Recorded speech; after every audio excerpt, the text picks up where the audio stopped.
मैं खुद को कैसे आजिज़ करूं? बाइबल वाज़ह तौर पर आजिज़ की तारीफ़ करती और गुरूर की मज़ाहमत करती है। इमसाल 3:34 में लिखा है कि खुदा फ़रोतनों पर फजल करता है। मुझे फजल चाहिए, आपको फजल चाहिए। हम जानना चाहते हैं मैं खुद को कैसे आजिज़ करूं। ये एक अच्छा सवाल है, लेकिन जब हम ये सवाल कलाम मुक़द्दस से पूछते हैं तो जो जवाब मिलता है वो हैरान कुन है और आजिज़ाना भी। खुद को फ़रोतन करना हमारी अपनी मर्ज़ी से नहीं होता, यानी हम उठें और कर लें। ये हमारी पहल से नहीं होता, खुदा इसमें पहल करता है। जब खुदा पहल करता है, इसका फ़रोतन करने वाला हाथ उतरता है और फिर हमसे सवाल पूछा जाता है, क्या तुम खुदा से फ़रोतन नहीं लेना चाहोगे? क्या तुम अपने आप को फ़रोतन करोगे? क्या आप इसे टालने की कोशिश करेंगे या दबा देंगे या कबूल करेंगे जो फ़रोतनी खुदा आपके अंदर पैदा कर रहा है? इसकी ख़ास मिसाल हिजकिय्याह बादशाह की ज़िंदगी में नज़र आती है।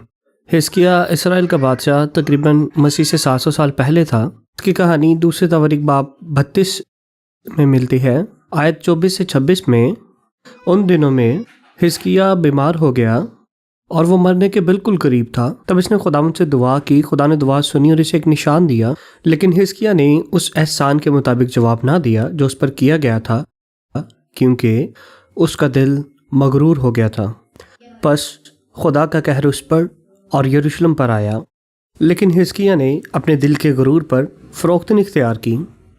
हिजकिय्याह और उसके दोस्तों ने भी खुद को आजिज़ किया। इस तरह खुदावंद का गज़ब हिजकिय्याह के दिनों में उन पर नाज़िल होने से रुक गया। बस पहले खुदा का फ़रोतन करने वाला हाथ हिजकिय्याह पर आया। इस मतन के मुताबिक यरूशलेम पर खुदा का कहर नाजिल हुआ। हम नहीं जानते कि यह क्या था, क्योंकि ये वाज़ेह तौर पर नहीं लिखा हुआ।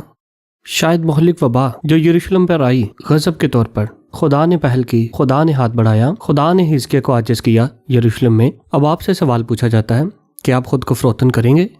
बड़ी आजिज़ी से क्या आप खुदा के फ़रोतन करने वाले हाथ को कबूल करेंगे या इसके खिलाफ लड़ेंगे और इसे रद्द कर देंगे? लेकिन दूसरा सबक जो हम किताब मुक़द्दस की खुद को फ़रोतन करने वाली तालीमात से सीखते हैं वो ये है, क्या कुछ ऐसा है जो हम कर सकते हैं? आप कह सकते हैं, अगर हमें खुदा के आजिज़ करने का इंतज़ार करना है और उसके लिए तैयार रहना है, तो क्या हम खुद को तैयार करने के लिए कुछ कर सकते हैं? कोई तरीका जिससे हम पहले से तैयारी कर सकते हैं वो ये है, ये भी हिजकिय्याह की कहानी में वाज़ह होता है। दूसरे तवारीख के 29वें बाब में, इसकी बादशाहत के पहले साल में, ये इस कौम में इस्लाह और तजदीद का अजीम दौर था। वो हैकल की मरम्मत और काहिनों को दोबारा बहाल कर रहे थे।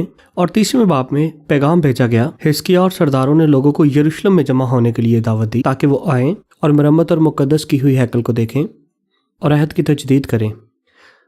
बाब 30 आयत 5, उन्होंने पूरे इसराइल में ऐलान करने का हुक्म दिया कि लोग आएँ और खुदावंद के लिए ईद फसह मनाएं, इसराइल के खुदा के लिए यरूशलेम में, क्योंकि वो इसे मुकर्रर वक्त के मुताबिक नहीं मना रहे थे। बस खुदा ने फरमाया था अपने कलाम में कि वो इस ईद को सालाना ईद फसह के तौर पर मनाएं, लेकिन लोग ऐसा नहीं कर रहे थे।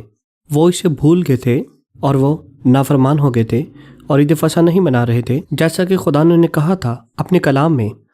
आयत 10 से 12, लिहाजा पैगाम एक शहर से दूसरे शहर गया, लेकिन लोगों ने इस पैगाम को मजाक समझा और इसे ठट्ठों में उड़ाया। लिहाजा आशर, मनस्सी और जबलून के कुछ लोगों ने खुद को आजिज़ किया और यरूशलेम को आए और खुदा का हाथ यहूदा पर बिता ताकि वो एक दिल होकर वही करे जो बादशाह और सरदारों ने खुदावंद के कलाम के मुताबिक हुक्म दिया था।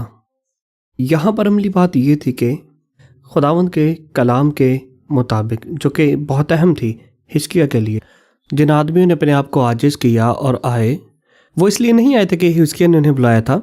वो आए क्योंकि उन्होंने खुदा के कलाम को सुना था और ख़ुद को आजिज़ किया था और उन्होंने अपने आप को खुदा के कलाम के ताबिया कर दिया और कलाम को उनकी रहनुमाई करने दी और कलाम को उन पर हुक्म चलाने दिया, ना कि खुद कलाम पर हुक्म चलाया। उन्होंने ना उस कलाम का मजाक उड़ाया और ना ही उस पर हंसे। एक मनफी मिसाल, तकरीबन 1 सदी के बाद एक अच्छे बादशाह हिजकिय्याह के बाद एक बुरा बादशाह सिदकिय्याह आया और इसने बिल्कुल उलट रद्द-ए-अमल दिखाया खुदा के कलाम के बारे में और इसने खुद को आजिज़ ना किया। ये दूसरे तवारीख में 36 बाब की 12वीं आयत है। सिदकिय्याह 21 साल का था जब उसने बादशाहत शुरू की और उसने यरूशलेम में 11 साल हुक्मरानी की। उसने वो सब कुछ किया जो खुदा की नज़र में बुरा था।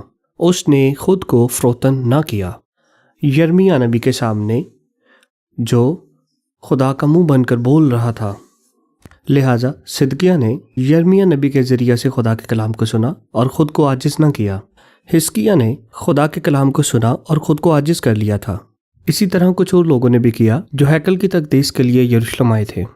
دو عملی باتیں ہیں خود کو فروتن کرنے کے بارے میں خدا کے ہاتھ کے نیچے زندگی گزارنے کے انداز میں۔ پہلی ہے دانیل نبی کی مثال۔ دانیل دراصل یرمیہ کے کلام کو پڑھ رہا تھا۔ جب یہ لمحہ آیا کہ جبرائیل فرشتہ اس کے سامنے ظاہر ہوا، دانیل اس وقت بابل میں جلاوطن ہے اور صحیفے پڑھ رہا ہے۔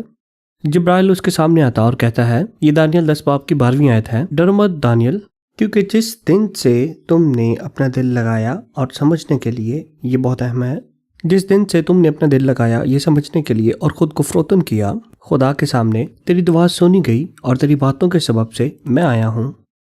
تو دانیل نے اپنا دل لگایا تاکہ خدا کے کلام کو سمجھے۔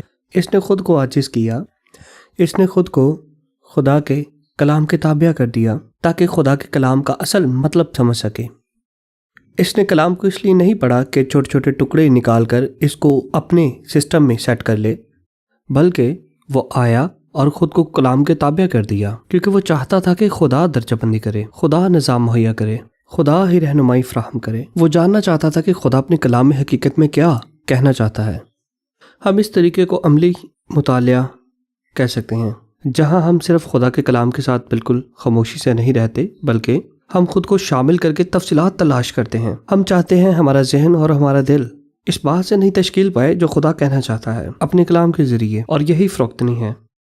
دوسری مثال ایک منفی مثال ہے جو کہ فرعون کی ہے۔